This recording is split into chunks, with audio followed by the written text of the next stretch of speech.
Monsieur Dama, bonsoir et ravi de vous retrouver pour votre édition d'information de la télévision Bonferré.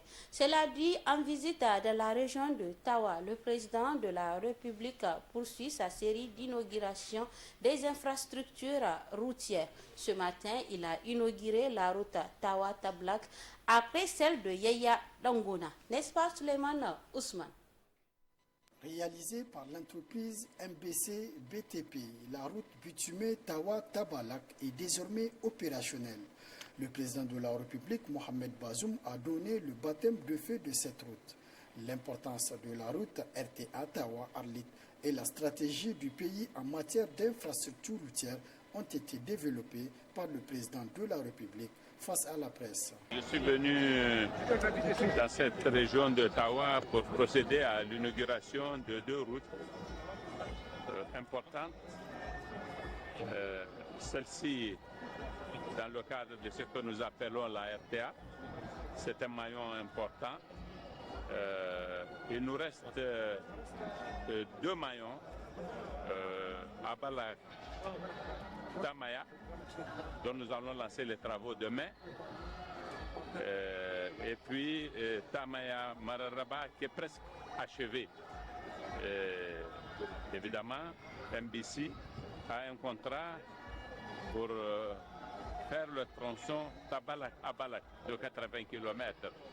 Ça veut dire que d'ici 2 années, au maximum, nous en aurons terminé avec la RTA entre Tawa et Agadez.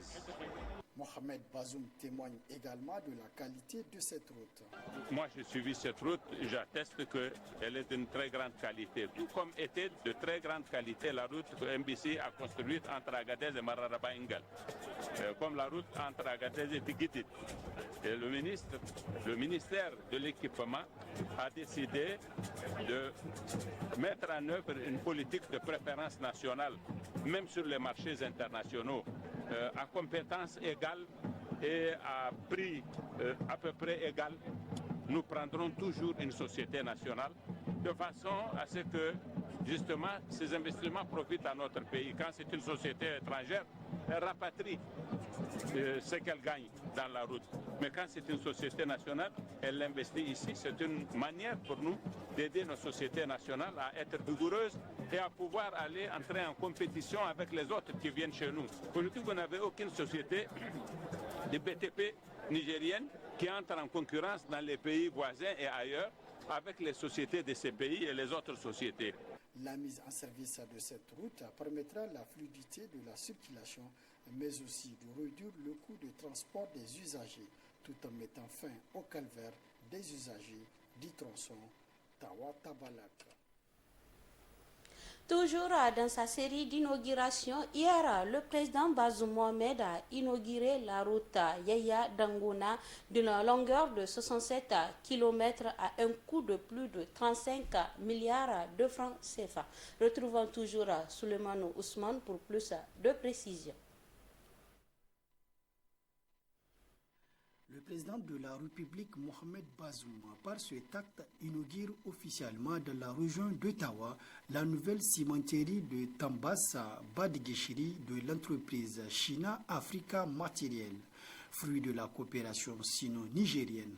Cette infrastructure permettra au Niger d'assurer son autosuffisance en produits cimentaires. Réalisé à coût de 159 milliards de francs CFA en régime agréé, ce complexe industriel a une capacité de production à terme de 1 million de tonnes par an pour un besoin national de 1 200 000 tonnes. La région de Tawa recèle d'importantes matières premières nécessaires pour la production du ciment.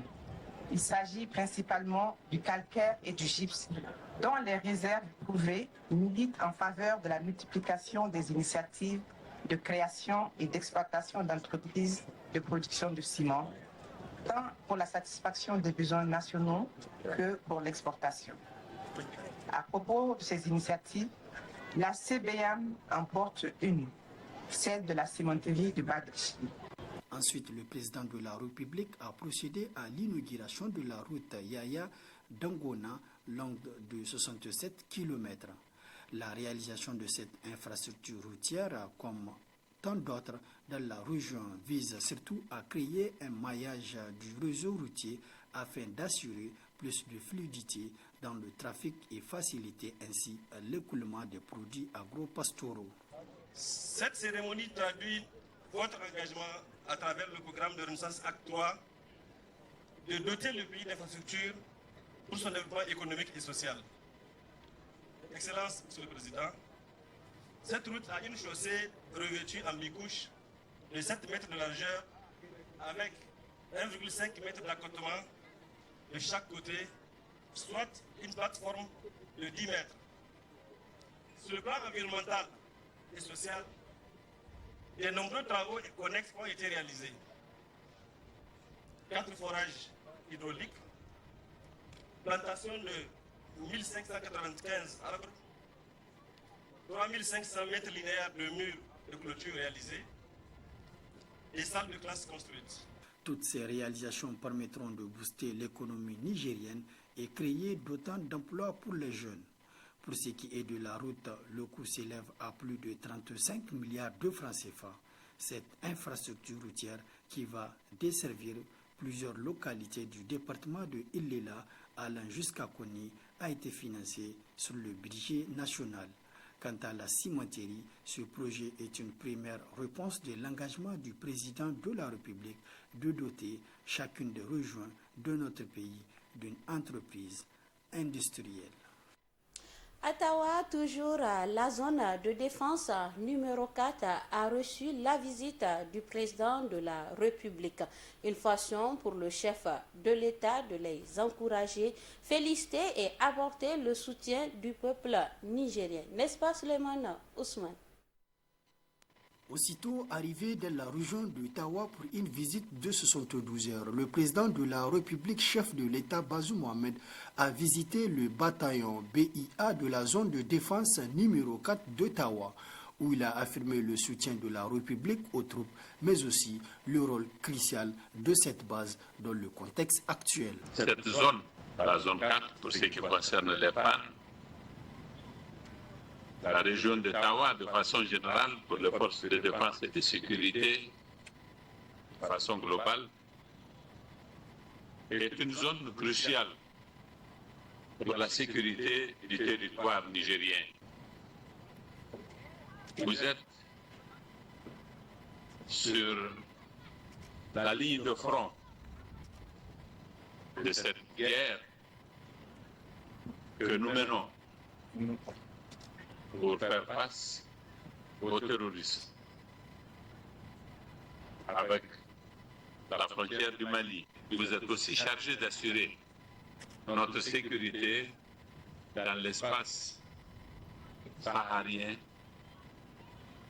de la frontière avec le territoire algérien. Le chef de l'État a ensuite apprécié les investissements qui ont été faits en faveur de la compagnie de Tilia, tout en les rassurant et saluant les efforts des forces de défense et de sécurité dans la lutte antiterroriste. Dans le contexte d'aujourd'hui, votre mission à vous est une mission cruciale. Et vous vous êtes acquitté avec beaucoup de succès de la mission qui vous est assignée. Parce qu'en effet, il était les positions que vous occupez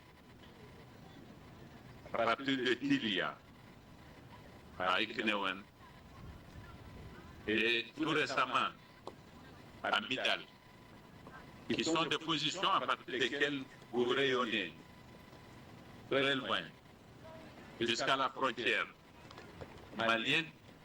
N'étaient ces positions-là, évidemment que notre sécurité aurait été bien affectée. Je suis venu célébrer ces moments de vos batailles qui ont été décisives pour notre sécurité. Bazoum Mohamed a également rassuré les forces de défense et de sécurité de poursuivre cet effort de renforcement de capacité, de monter en puissance et faire en sorte que les forces de défense et de sécurité soient dans des conditions optimales pour des actions plus efficientes. Autre aspect de ce journal, il s'agit des réactions par rapport à la modification des dispositions du code électoral qui se poursuit. Aujourd'hui, Tahirou Gimba, président du parti modèle Ma'aikata, s'insurge contre ce qu'il qualifie de compromission de l'opposition politique avec le silence assourdissant de cette dernière par rapport à cette cruciale question de la modification du code électoral. Le point avec Sidikou Harouna. Le code électoral qu'il propose aussi, c'est une nouvelle monture, une nouvelle version, neuve complètement, qui fait fi du passé. Sitôt évoqué, sitôt critiqué et combattu, les propositions de modification du code électoral continuent à faire couler beaucoup d'encre et de salive dans notre pays. En cause, les nouvelles dispositions instaurant une caution financière faramineuse pour la participation des partis politiques aux prochaines joutes électorales. Des propositions totalement uniques car faites à dessein pour nuire, pas seulement aux partis politiques, mais aussi et surtout aux valeurs démocratiques du Niger. À en croire Tahirou Gimba, président du modèle Ma'aikata. Les montants proposés, on se disait, à la lecture, on se dit, écoutez, ceux qui l'ont monté, ceux qui ont fait ce montage, ils ne sont pas au Niger, ne vivent pas au Niger, ne connaissent pas les réalités socio-économiques du pays. Comment proposer, et pour un parti, s'il veut participer à toutes les élections, il lui faut près d'1,5 milliard de caution présidentielle, législative, les conseils régionaux, les municipalités. Il lui faut près de 2 milliards, entre 1,5 milliard et 2 milliards de francs CFA de caution. Où est-ce qu'on va? Le Niger est quoi? Combien touche un Nigérien? Combien? Qu'il soit ministre, président de la République, premier ministre, tout ce que vous voulez, DG, le niveau de vie est encore très bas. Même quand on voit le SMIC de la sous-région, nous sommes les derniers. Le plus surprenant dans toute cette affaire, c'est l'attitude ambiguë de l'opposition politique sur la question.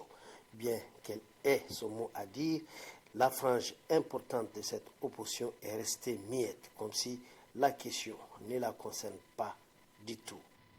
Maintenant, il y a un gentleman agreement, comme disaient les anglo-saxons, entre l'opposition et la majorité. Ça saute à l'œil. C'est une espèce de concubinage entre les deux. Et parrainé par le père de la jeune mariée donc de l'opposition, qui est Hamadou, qui vit en exil doré en France, des mains des mêmes Français. Et ici parrainé par Mohamed Issou, qui est le leader des Roses, des socialistes, ou de la majorité, qui reste le parrain spirituel, comme Hamalé, le leader spirituel de l'opposition. Et c'est la même chose en interne, il y a un entendement entre les deux parrains. Ils se sont entendus, ne marchez pas sur nos plates-bandes, on ne marche pas sur vos plates-bandes. La démission de l'opposition politique n'est pas chose nouvelle, selon Tahirou Gimba.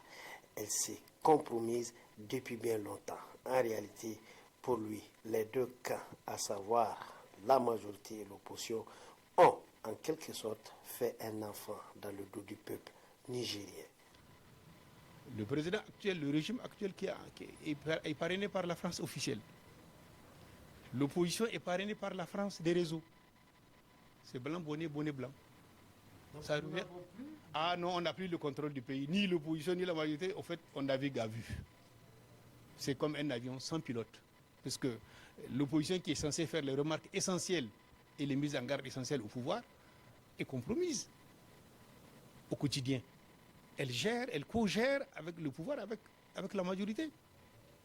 La preuve, c'est que personne ne peut marcher à Niamey. Personne ne peut dire quoi que ce soit à Niamey. Et en connivence il y a une connivence de fait entre le pouvoir et l'opposition. Les nouvelles modifications, si elles ont lieu, elles ne sont pas encore entérinées.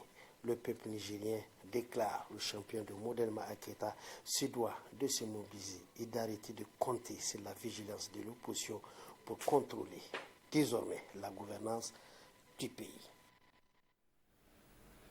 Ce matin, la police judiciaire a démantelé un groupe de malfrats qui opère dans la ville de Niamey, spécialisé dans le vol de nuit en réunion. Ces jeunes, tous de nationalité nigérienne, ont commis plusieurs cas de vol avec la mort d'un vigile dans un quartier de Niamey. Le compte rendu avec Boubacar Amadou et Rabiou Labo. Ces 8 jeunes démantelés par la police judiciaire et présentés à la presse ce jeudi 20 juillet 2023 font partie d'une bande de malfrats spécialisés dans le vol de nuit par effraction et en réunion dans la ville de Niamey. Ces malfaiteurs circulent à bord de 2 taxis et des motos. Les boutiques et commerces, généralement non bien sécurisés, constituent leur cible potentielle qu'ils défoncent la nuit à partir de 2 heures du matin. Ils affirment avoir commis plus de 10 cas de vol au quartier Bobiel, Lazare, Banifandou, Kwarakano, Niamey 2000, 100 mètres et Dangao, et sont auteurs du meurtre par étranglement du vigile d'une boutique de vente de basin sise au quartier Kwarakano. Ils ont causé un préjudice estimé à plus de 40 millions de francs CFA sans compter les matériels dont ils ignorent leur valeur. Au quartier 100 mètres, portant sur une somme de 6 millions de francs CFA, au quartier Bobiel, portant sur des bassins d'une valeur de 4 millions de francs CFA, d'autres cas au quartier Niamey 2000, portant sur une somme numéraire de 6 millions de francs CFA et une autre somme de 3 millions de francs CFA. Une fois encore, le parquet est présent pour galvaniser les responsables et les éléments de la police judiciaire dans leurs efforts de mettre à l'état de nuire les malfrats qui opèrent dans la ville de Niamey.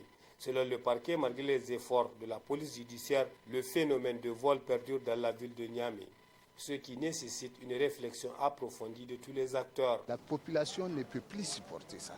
C'est très difficile. Nous les vivons au quotidien.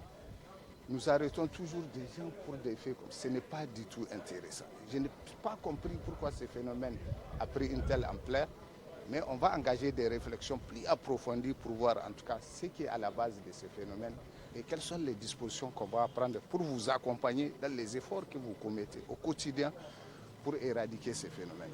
Les investigations se poursuivent en vue de retrouver les autres membres de la bande et les receleurs en fuite. La salle de réunion de l'hôtel Bravia de Niamey a servi de cadre ce matin à la rencontre entre les acteurs œuvrant dans la lutte contre le VIH, le paludisme et la tuberculose. Des propositions et des recommandations sont attendues pour trouver les voies et moyens en vue de lutter efficacement contre ces maladies. N'est-ce pas Mohamed Alpha et Ibrahim Ide? C'est une table ronde pour le renforcement de la coordination et de la collaboration des acteurs dans le cadre de la multisectoralité dans la lutte contre le VIH, le paludisme et la tuberculose. La coordinatrice démocratie sanitaire et implication citoyenne DES ici a souligné toute l'importance de cette table ronde dont la vision est de tracer les voies et moyens pour lutter efficacement contre ces 3 maladies. Depuis beaucoup d'années, notre pays quand même a enregistré des avancées considérables dans la lutte contre les 3 maladies, notamment le VIH, le paludisme et la tuberculose. Cependant, pour être au rendez-vous des ODD, il va falloir renforcer la multisectorialité de tous les acteurs. Il n'est pas sans savoir que la santé n'est pas seulement qu'une affaire du ministère de la Santé. Oui, le ministère de la Santé a fait des choses, mais les autres déterminants qui déterminent la santé. Le ministre en charge de la santé publique, de la population et des affaires sociales a invité les participants à faire preuve d'attention particulière et d'assiduité aux différents exposés.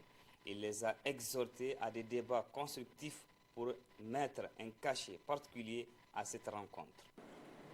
Les acteurs qui sont là, dont en tout cas on connaît la plupart, du fait de leur engagement citoyen, seront amenés à s'engager à soutenir les actions conjointes de plaidoyer qui seront initiées par la plateforme. Au regard des objectifs assignés à cette réunion, je reste très optimiste que ce cadre permettra d'impulser une nouvelle dynamique avec surtout les organisations humanitaires pour développer des approches multisectorielles en vue d'adresser les grands défis de la lutte contre ces 3 maladies.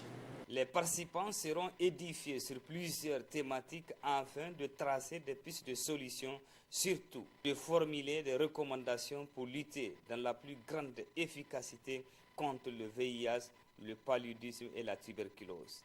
Un témoignage de satisfaction a été remis au Conseil de coordination multisectorielle palu, VIH et tuberculose, en guise de reconnaissance et d'encouragement.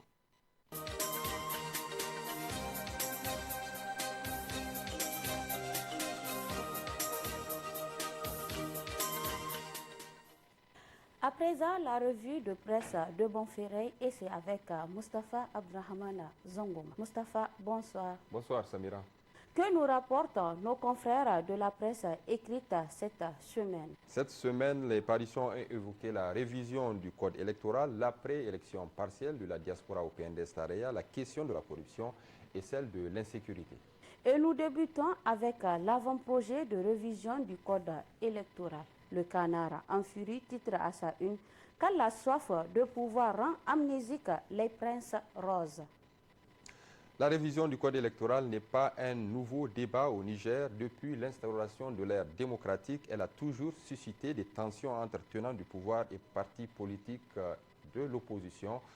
Écrit le journal Le Canard en furie de cette semaine, les lois électorales de l'ère démocratique, même si elles ne sont pas parfaites, ont été élaborées pour la plupart par des autorités de transition politique et elles reflétaient les vraies préoccupations du pays puisque confectionnées dans un esprit désintéressé et aussi dans un esprit d'objectivité relative associant toutes les parties prenantes à la question. Rappelle le journal, sous la 5e République par exemple, dirigée par le tandem Tanja Mamadou et Ama Amadou, une révision du code électoral de 1999 a été envisagée. C'était le 4 avril 2003 et l'on se rappelle qu'il y avait dans ce projet la question de la révision du code électoral, la proposition de porter à 50 millions de francs CFA la caution pour l'élection présidentielle. À cette époque, Mahamadou Issoufou, président du PNDS Tareya et de la CFD, avait manifesté la plus vive opposition à ce projet de modification de la loi électorale qu'il qualifiait de procédure unilatérale qui rime d'avec une entreprise annonciatrice d'un hold-up électoral rampant avant d'en appeler à la résistance citoyenne pour faire échec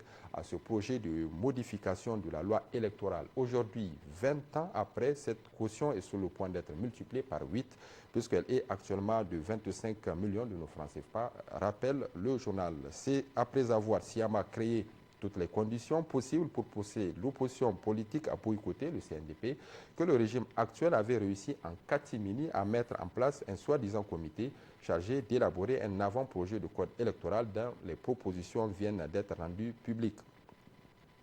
Ces propositions sont scandaleuses, ridicules et témoignent sans doute du manque du respect du régime de la Renaissance vis-à-vis du peuple nigérien dans son ensemble. Ils profitent en effet de leur position politique hégémonique pour fixer des tarifs que seuls peuvent payer pour prétendre à des mandats électifs. Voilà en fait le triste et funeste dessein politique et électoral poursuivi par le PNDS Tareya et ses principaux animateurs à travers cet avant-projet de révision du code électoral très controversé et au demeurant scélérat et profondément antidémocratique. L'hebdomadaire La Roue de l'Histoire de cette semaine parle plutôt de campagne d'intoxication ou déficit d'information par rapport à ce processus de révision des tests électoraux. Le confrère souligne que l'aspect qui focalise le plus les débats sur la question de la révision de la charte des partis politiques est lié aux frais électoraux qui sont versés au trésor public en période électorale par tous les candidats ou les partis politiques en compétition, alors qu'il y a beaucoup d'autres points aussi importants dans ce document. Toujours est-il que le tout reste et demeure des propositions qui seront examinées à la prochaine réunion du Conseil national du dialogue politique, le CNDP, et le principe de cet organe, comme on le sait, c'est le consensus. Cela veut dire que tous ces débats houleux et ces accusations ne sont que des procès d'intention. Le journal Le Monde d'aujourd'hui de cette semaine, pour sa part, analyse le droit de réponse que le PNDS Tareya a adressé au journal L'Enquêteur. Le confrère voit dans cette démarche une preuve supplémentaire de rupture entre le président Bazoum et le parti Rose. Le journal écrit « Décidément, les choses ne se passent plus bien au sein du PNDS Tareya. En effet, ce ne sont pas seulement les infos et autres commentaires de la presse nigérienne qui le laissent penser, mais aussi bien le droit de réponse adressé au quotidien l'enquêteur signé Diro Sani, secrétaire à la communication du Parti Rose. L'objet du droit de réponse du secrétaire à la com du parti était relatif à l'avant-projet du code électoral qui fait actuellement débat au sein de l'opinion publique nationale. On apprend de ce dernier que le PNDS Tareya n'avait rien à voir avec cet avant-projet de code électoral.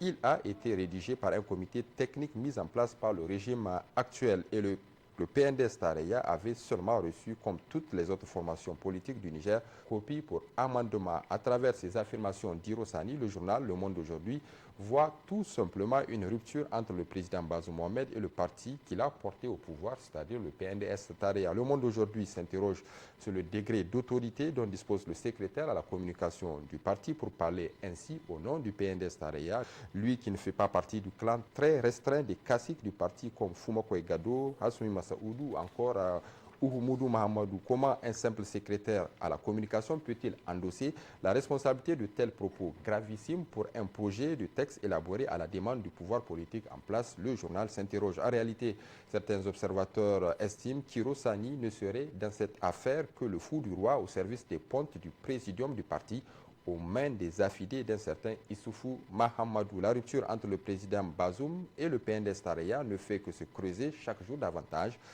L'hypothèse d'une candidature pour un second mandat du président Bazoum en 2026 sous une autre bannière que celle du Parti Rose devient de plus en plus plausible, voire crédible.